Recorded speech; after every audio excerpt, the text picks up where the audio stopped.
The moment those palace doors opened, it wasn't love walking in. It was strategy, calculation, and a camera crew fantasy that would turn a dying queen's final breaths into cold, profitable content. And when Tom Bower exposed what really happened behind those sacred royal walls, it didn't just shake the monarchy, it ignited a fury that had been quietly boiling for years. Because suddenly the whispers weren't whispers anymore. They were accusations backed by timing, intention, and a checklist so chilling it made people question whether this was ever about family at all, or whether And I think that they don't know what to do other than to try and come back to Britain and rebuild themselves as some sort of members of the royal family. It's a terrible failure of judgment, a shocking betrayal, fundamental flaws.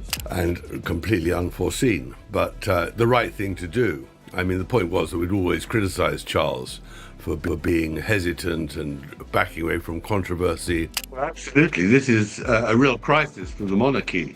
And I think there's more to come out. See them filming and including in the Netflix series a private text message. Okay, they don't reveal the contents, but clearly a negative text message that William... Absolutely. What we're really now seeing is that both of them, having posed as the victim for so long, are really the aggressors.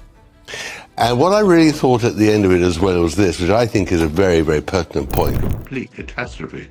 I get a little heat. I get pushback when I say, what did the Queen think she was paying $12 million for? I mean, does the previous monarch... Which is very revelatory, as you know, about Meghan and Harry. I got absolutely no help from the palace whatsoever, on the contrary. In the godforsaken Sandringham estate.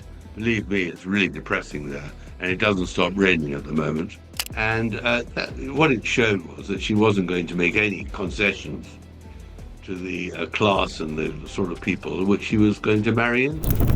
It's amazing how she can be so judgmental towards them. And I mean this with the royal family too, but take everything she needs to help elevate herself. You know, like if you can't stand these people or the idea of class, Harry and Meghan chase the shiny people, chase money, chase opportunities without doing their due diligence, and could end up in a similar scenario where their private emails and text messages might be read in discovery through a civil trial, or might end up out in the world. Let me move on to Meghan and Harry. I think that they are at the moment facing a real crisis. Meghan and Harry's crisis, completely of their own making, is they have no major projects, no major money earners. Entire return to Britain during the Queen's fragile final months was nothing more than a carefully orchestrated operation designed to extract the last valuable drops of royal connection before the curtain fell forever. The balcony, that balcony, it wasn't just stone and iron and history, it was the crown's sacred stage, the place where legitimacy was displayed to the world without saying a single word, the place where belonging was confirmed with a wave and a smile, and Tom Bower's revelations tore open a truth. That made even royal insiders uncomfortable, because according to him, the obsession with that balcony wasn't emotional, it wasn't sentimental, it wasn't about honoring tradition or reconnecting with family, it was about optics, about footage, about capturing that single priceless visual that could be repackaged, resold, and rebroadcast to millions through Netflix screens across the world, transforming a symbol of duty into a commodity, a visual receipt that screamed, "We are still royal, we are still relevant, and we are still profitable." And the desperation behind that need was louder than any public statement they had ever made. Because standing on that balcony wasn't just standing, it was validation, it was currency, it was power, it was the difference between fading into Hollywood obscurity and remaining permanently tethered to the most powerful monarchy on earth. You've been saying this all along. They only care about money, and now we have proof. I think it's mixed. I think that once she saw Meghan when she came to London in 2016, 2018, and she reached out to Victoria to get freebies. And I must say, it's always beyond Meghan. Meghan doesn't believe in reconciliation. Look at her appalling relationship with her father. She's a hard nut. Meghan left Britain and then did the Oprah Winfrey interview. It's been really poisonous.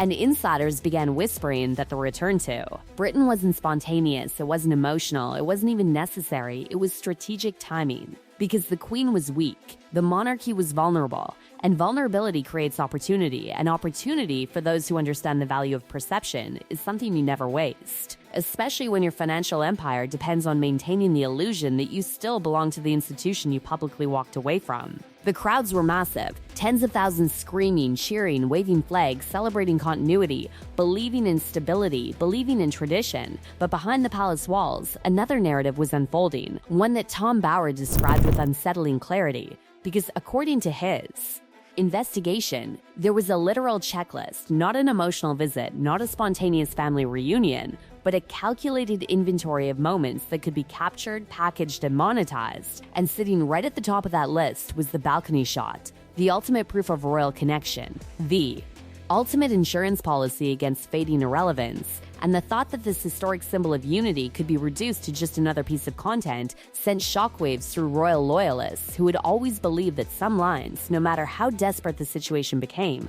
would never be crossed. Harry and Meghan's desperation to provide Netflix with a royal balcony shot.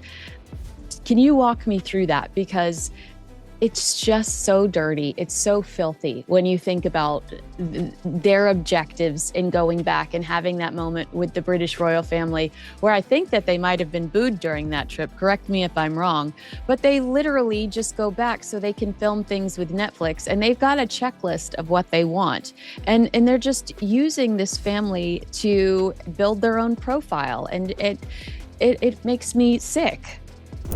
Well, I think in my book, I explain how. But the balcony wasn't even the most disturbing part, because what happened inside Windsor Castle revealed something far more unsettling, something that insiders still refuse to discuss openly, because during those final fragile months of the Queen's life, when her strength was fading and her time was slipping away, there was a private visit. A family moment that should have remained sacred, protected, untouchable. But according to Tom Bower, the intention behind that visit wasn't purely emotional. It wasn't purely familial. It was also visual, because footage, pictures, and emotional. Scenes featuring the Queen and her great-grandchildren carried a value that could not be measured in sentiment alone, but also in contracts, streaming deals, and global audience engagement. And then it happened. The moment that exposed everything. The moment that stopped the plan cold. The moment when a single sentence shattered what had reportedly been prepared behind the scenes. When a palace insider stepped forward and delivered the words that instantly ended the possibility of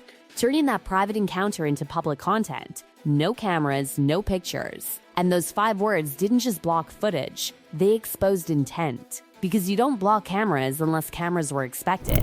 It's more than proximity, it's membership. Yeah. When you stand on the balcony, you're part of the royal family.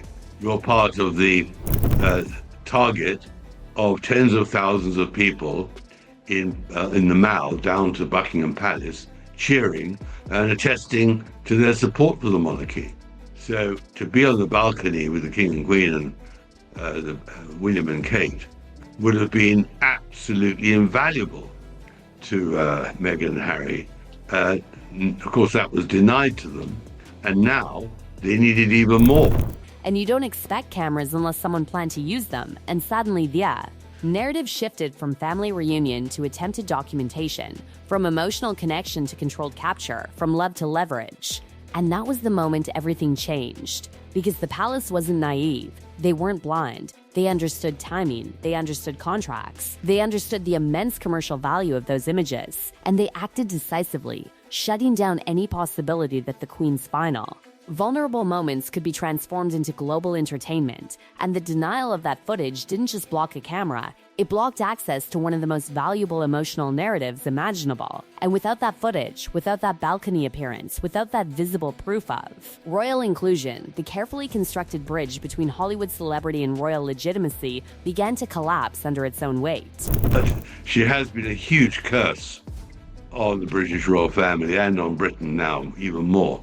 And one doesn't know how her daughters are going to cope with it. I mean, she was pretty ruthless in her use of her daughter. And behind the scenes, another crisis was unfolding, one that made the situation even more volatile, because while the monarchy was already struggling under the shadow of scandal, under the pressure of public scrutiny, under the threat of exposure from other royal controversies, the timing of this attempted visual reconnection began to look less like coincidence and more like calculated positioning. Because when institutions are weakened, when leadership is distracted, when stability is shaken, those seeking leverage often move quickly, hoping to secure their position before the doors close, permanently. And Tom Bower didn't stop there, because what he revealed next sent an even darker signal through royal observers. Because according to his investigation, the financial situation behind the scenes wasn't as secure as public appearances suggested. And when financial pressure meets fading relevance, decisions become more aggressive, more desperate, more risky, because maintaining a global image isn't cheap, maintaining security isn't cheap, maintaining luxury isn't cheap. And when revenue streams slow down, when deals dry up, when contracts expire, the only remaining asset becomes proximity. There was a very important moment where they brought their children to meet the Queen in Windsor. And as they walk into the room to meet the Queen, a lady in waiting steps forward and says, "No cameras, no pictures." And that's the one reason they came to England, because they wanted those pictures for their own film. And of course, the one thing they weren't allowed to do was use the Jubilee in the Netflix series as far as they wanted. So it was touch and go, but they were pretty strong here. To power, proximity to royalty, proximity to the institution that created the global brand in the first place. And suddenly, the balcony wasn't just symbolic, it was essential. It was survival. It was the visual confirmation needed to maintain the illusion that nothing had changed, that the separation wasn't permanent, that the connection still existed. Because without that image, without that proof, without that undeniable visual association, the carefully crafted identity that depended on royal proximity began to fade. And fading in a world driven by visibility is the one thing no public figure can afford. And that's when the panic started to quietly spread. Not publicly, not in headlines, but in whispers behind closed doors. In nervous phone calls, intense private conversations where reality could no longer be ignored. Because the monarchy wasn't just dealing with emotional betrayal or public drama, it was dealing with something far more dangerous: unpredictability. Because unpredictability is the one force no institution, no matter how powerful, can control, and Tom Bower's revelations made it terrifyingly clear that what was unfolding wasn't just a family conflict, it was a collision between an ancient institution built on silence and restraint and a modern celebrity machine built on exposure, monetization, and relentless visibility. And when those two forces collide, the result isn't reconciliation, it's war disguised as diplomacy. Because behind the scenes, according to Tom Bower's investigation, the financial reality wasn't matching the public image anymore. And that's where the story becomes even more explosive. Because maintaining a Montecito mansion worth millions isn't symbolic, it's expensive, maintaining private. Security isn't symbolic, it's constant. Maintaining staff, travel, branding, public appearances, and influence requires continuous income, continuous relevance, continuous visibility. And when those streams slow down, when Netflix hesitates, when podcasts collapse, when new deals fail to materialize, the illusion of unlimited success begins to crack. And once those cracks appear, desperation doesn't just follow quietly, it begins to dictate strategy. And suddenly, the balcony wasn't just a nostalgic wish, it was a lifeline. It was the one visual moment capable of instantly restoring credibility, restoring value, restoring global perception. Because one single image standing beside the king, standing beside the future of the monarchy, standing in that sacred position would instantly erase months of speculation, instantly silence critics, instantly remind the world that the connection still existed. And Tom Bower made it clear that this wasn't about returning quietly, it was about returning visibly, publicly, unmistakably, because visibility creates opportunity, and opportunity creates money. And money in this entire saga was never far from the center of every decision. But what made the situation even more volatile was something the public barely understood at the time. Because while the Queen's health was deteriorating, while the institution was preparing for inevitable transition, while the monarchy was already navigating the fallout from one of its biggest scandals in modern history, the last thing it needed was another unpredictable variable threatening its fragile stability, and insiders reportedly became increasingly concerned that any public royal association could be leveraged, recorded, or repurposed in ways that would permanently damage that. Institutions carefully controlled narrative, and once trust erodes at that level, once suspicion replaces certainty, every interaction becomes guarded, every invitation becomes calculated, every door becomes harder to open. Because trust, once broken, doesn't return easily, and the palace had already seen how quickly private conversations could become public headlines, how quickly family grievances could become global entertainment, how quickly emotional vulnerability could be transformed into scripted storytelling. And Tom Bower's investigation exposed something deeper than any single incident. It exposed a complete collapse of mutual confidence, where every gesture was viewed not as affection, but as potential leverage, not as reconciliation, but as positioning. And while the public saw polite statements and carefully staged appearances, behind the scenes there was reportedly a growing determination to protect the future at all costs. Because Prince William, the future king, wasn't just thinking about present controversy, he was thinking about long-term survival, about preserving an institution that had already survived abdication, scandals, and wars. And according to Tom Bower, William understood something fundamental that others refused to accept, that once the monarchy becomes content, once it becomes product, once it becomes something to be, packaged and sold, its authority begins to dissolve, and authority, once lost, cannot be easily restored. And that's why the balcony became forbidden territory, because it wasn't just stone and tradition, it was legitimacy itself. And granting access to that space meant granting validation, granting credibility, granting power. And insiders knew that once that image existed, once that footage existed, it could be used forever, replayed endlessly as proof of connection, proof of relevance, proof of belonging, and denying access wasn't emotional cruelty, it was institutional survival. But desperation has a way of ignoring boundaries, and Tom Bower warned that financial pressure combined with fading influence creates unpredictable behavior.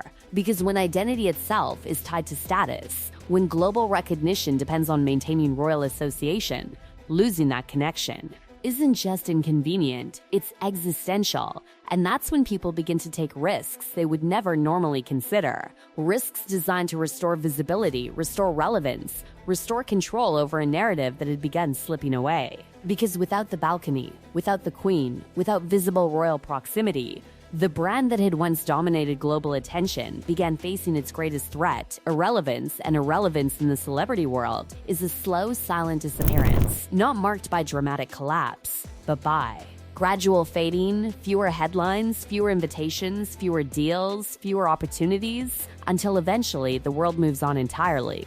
And Tom Bower's most chilling warning wasn't about what had already happened, it was about what might happen next. Because he believed that the endgame wasn't finished yet, that the struggle for relevance, for validation, for visibility would continue. Because once someone has experienced global influence at that level, once they have stood on that balcony, once they have felt the power of worldwide attention, living without it becomes unbearable, and regaining it becomes an obsession. And that's why, even now, the balcony remains the ultimate symbol, not just of monarchy, but of legitimacy itself. And while the doors of Buckingham Palace remain closed, while the institution tightens its defenses, while the future king prepares to protect the crown at all costs, one truth remains undeniable. Because this was never just about family, never just about tradition, never just about reconciliation. It was about power, visibility, money, and survival in a world where perception is everything. And once perception shifts, everything else follows. And in the end, what Tom Bower revealed didn't just expose a moment, it exposed a mindset, a collision between legacy and leverage, between duty and opportunity, between an institution fighting to preserve its authority